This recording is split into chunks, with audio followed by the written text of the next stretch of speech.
बिस्मिल्लाहिर्रहमानिर्रहीम। नबी करीम सल्लल्लाहु अलैहि वसल्लम एक सफ़र से वापस आ रहे थे। एक जगह आपने पड़ाव डाला।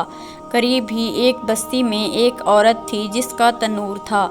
उसने लश्कर की रोटियां भी पकाई। जब पका कर फारिग हो गई तो सहाबा कराम से कहने लगी कि मैं तुम्हारे सरदार से बात करना चाहती हूँ।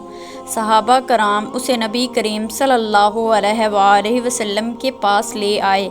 वो आपसे कहने लगी, ए अल्लाह के प्यारे रसूल सल्लल्लाहु अलैहि वसल्लम, मैं आपसे एक बात पूछना चाहती हूँ। आपने फरमाया, पूछो। वो कहने लगी कि मैं माँ हूँ और तंदूर में रोटियाँ लगाती हूँ। मेरा एक छोटा सा बच्चा है। मैं उसको आग के करीब आने नहीं देती कि उसको कहीं गर्म हवा ना लग जाए। खुद आग में डुबकियाँ लगाती हूँ रोटी लगाने और निकालने के लिए, लेकिन मैं अपने बच्चे को गर्म हवा का लगना भी पसंद नहीं करती। मैंने आपसे सुना था कि सारी ज़िंदगी की माँ की मोहब्बतों को जमा कर दिया जाए, उससे 70 गुना ज़्यादा अल्लाह ताला अपने बंदों से मोहब्बत करता है। तो अल्लाह ताला बंदे को जहन्नम में कैसे डालना पसंद करेगा। हदीस पाक में आता है जिसका मफ़हूम है कि नबी करीम सल्लल्लाहु अलैहि वसल्लम ने ये बात सुनकर सर झुकाया और आपकी मुबारक आँखों में आंसू आ गए और आप रोते रहे, हत्ता कि हज़रत जिब्राइल अलैहिस्सलाम अल्लाह ताला का पैगाम लेकर आए। मेरे महबूब, इस औरत को बता दें, अल्लाह ने उन पर जुल्म नहीं किया। उन्होंने अपनी जानों पर खुद जुल्म किया है। उन्होंने अपने पाँव पर खुद कुल्हाड़ी मारी, क्योंकि अल्लाह तो चाहता है कि ये बच जाएं, लेकिन ये लोग तौबा नहीं करते, तौबा की तरफ आते ही नहीं, बल्कि अल्लाह की मानने के बजाय शैतान की मानते फिरते हैं और तौबा को ज़ाय कर देते हैं और हमें भूल जाते हैं। ये तो अपने अमल की वजह से जहन्नम में जाएंगे। हज़रत अबू मूसा अशअरी रज़ियल्लाहु ताला अन्हु फरमाते हैं कि रसूल सल्लल्लाहु अलैहि वसल्लम का इरशाद नकल फरमाया कि मेरी और उस दीन की मिसाल जिसको देकर अल्लाह ताला ने मुझे भेजा है, उस आदमी जैसी है जो अपनी कौम के पास आया और कहा, ए मेरी कौम, मैंने अपनी आँखों से दुश्मन के बड़े लश्कर को तुम्हारी तरफ आते हुए देखा है। मैं तुमको बेगर्ज होकर डरा रहा हूँ, लिहाजा यहाँ से भागने में जल्दी करो।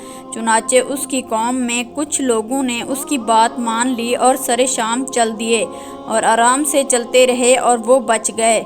और उस कौम में से कुछ लोगों ने उसे झूठ समझा और वहीं ठहरे रहे, तो दुश्मन के लश्कर ने सुबह सुबह हमला करके हलाक कर दिया और उनको बिल्कुल ख़त्म कर दिया। ये मिसाल है उन लोगों की जिन्होंने मेरी बात मानी और जो दीन हक़ में लेकर आए उस पर अमल किया, और उन लोगों को जिन्होंने मेरी नाफरमानी की और जो दीन हक़ लेकर मैं आया था उसको झुटलाया। हज़रत अबू हुरैरा रज़ियल्लाहु ताला अन्हा हुज़ूर अक़दस सल्लल्लाहु अलैहि वसल्लम का इरशाद नकल करते हैं कि मेरी सारी उम्मत जन्नत में दाखिल होगी, लेकिन जो इनकार करेगा वो जन्नत में दाखिल नहीं होगा। आप सल्लल्लाहु अलैहि वसल्लम ने फरमाया, जिसने मेरी अताअत की वो जन्नत में दाखिल होगा, जिसने मेरी नाफरमानी की उसने इनकार किया। हज़रत जाबिर रज़ियल्लाहु ताला अन्हा बयान फरमाते हैं कि चंद फरिश्ते नबी करीम सल्लल्लाहु अलैहि वसल्लम के पास आए और आप सो रहे थे। उन फरिश्तों ने आपस में कहा कि तुम्हारे इस साथी के लिए एक मिसाल है, इस मिसाल को बयान करो। बाज़ फरिश्तों ने कहा कि ये सो रहे हैं और बाज़ फरिश्तों ने कहा कि उनकी आँखें सोती हैं और दिल बेदार रहता है। तो फरिश्तों ने कहा कि उनकी मिसाल उस आदमी जैसी है कि जिसने एक घर बनाया और उस घर में खाने की दावत का इंतज़ाम किया और एक बुलाने वाले को भेजा, तो जिसने उस बुलाने वाले की बात ना मानी, ना वो घर में दाखिल हुआ, ना उसने दावत में खाना खाया। फिर फरिश्तों ने कहा कि उस मिसाल को उनके सामने बयान करो। इस पर बाज़ फरिश्तों ने कहा कि ये तो सो रहे हैं और बाज़ ने कहा कि उनकी आँखें सोती हैं और दिल बेदार होता है। फरिश्तों ने ये मतलब बयान किया कि ये घर जन्नत है और बुलाने वाले मोहम्मद सल्लल्लाहु अलैहि वसल्लम हैं, लिहाजा जिसने मोहम्मद सल्लल्लाहु अलैहि वसल्लम की अताअत की उसने अल्लाह और उसके रसूल की अताअत की, और जिसने हज़रत मोहम्मद सल्लल्लाहु अलैहि वसल्लम की नाफरमानी की उसने अल्लाह की नाफरमानी की। और मोहम्मद सल्लल्लाहु अलैहि वसल्लम की वजह से लोगों की दो किस्में होंगी, जिसने आपकी बात मानी उसने अल्लाह की बात मानी और जन्नत में जाएगा, جس نے آپ صلی اللہ علیہ وآلہ وسلم کی نافرمانی کی اس نے اللہ کی نافرمانی کی اور وہ جہنم میں جائے گا۔